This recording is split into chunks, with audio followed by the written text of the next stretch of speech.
আসসালামু আলাইকুম, সবাই কেমন আছেন? আশা করছি সবাই ভালো আছেন। 3 ধরনের ব্যক্তিরা সবসময় পেরেশানিতে থাকে।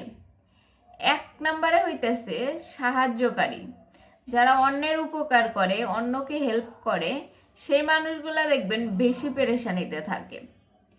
এরা অন্যের উপকারও ঠিকই করে, অন্যকে সাহায্যও ঠিকই করে, কিন্তু তার বদলে সে শুধু পেরেশানি পায়। কারণ হইতেছে এখনকার যুগে মানুষকে আপনি হেল্প করবেন, সাহায্য করবেন, তার পরবর্তীতে কৃতজ্ঞতার চেয়ে ব্লেমটা বেশি পাবেন। আপনাকে সবসময় অভিযোগ করতে থাকবে। যাকে আপনি উপকার করতেছেন, যাকে হেল্প করতেছেন, সেই মানুষটাই উল্টো আপনাকে ব্লেম করবে। আপনাকে সাহায্য করার পরও আপনাকে আরো পেরেশানিতে রাখবে বেশি। দ্বিতীয় নাম্বারে হইতেছে যে যার অন্তর একদম পরিষ্কার। এই ধরনের মানুষগুলা না জেনে না বুঝে মানুষের সাথে মিশবে, মানুষের সাথে কি মানে নিজের সরল মনে কথা বলবে, তারপরে গিয়ে দেখবে যে সেই সামনের মানুষটা যখন আঘাত দিবে তখন এই মানুষটা পেরেশানিতে পড়ে যাবে।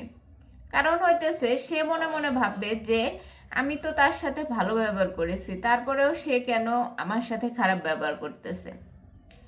এই জিনিসগুলাই আসলে হয়।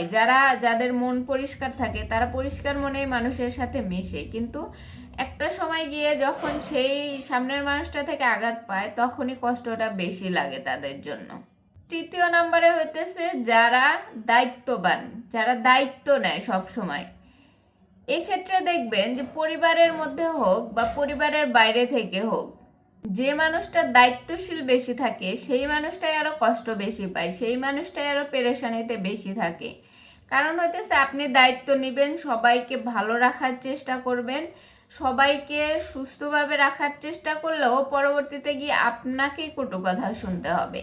এটাই হচ্ছে নিয়ম, যে আপনি কারো দায়িত্ব নিলে সে তার সবকিছু আপনি দিতেছেন, উপরন্তু আপনাকেই সে ব্লেম করবে। বর্তমান যুগে এরকমই চলতেছে যে আপনি দায়িত্ব নেন বা আপনি কারো উপকার করেন বা আপনি হচ্ছে সরল মনে কারোর সাথে মেশেন, 3টা জায়গাতেই আপনি কষ্ট পাবেন। এটাই হচ্ছে দুনিয়া, এটাই হচ্ছে বর্তমান যুগের পরিস্থিতি। তাই মানুষের সাথে মেশার আগে, মানুষকে উপকার করার আগে, মানুষের দায়িত্ব নেওয়ার আগে সেই পরিস্থিতিটা সম্পর্কে জেনে বুঝে তারপরে দায়িত্ব নেওয়া উচিত। না হলে পরবর্তীতে আপনাকেই পস্তাতে হবে। সবাই ভালো থাকেন, সুস্থ থাকেন। আল্লাহ হাফেজ।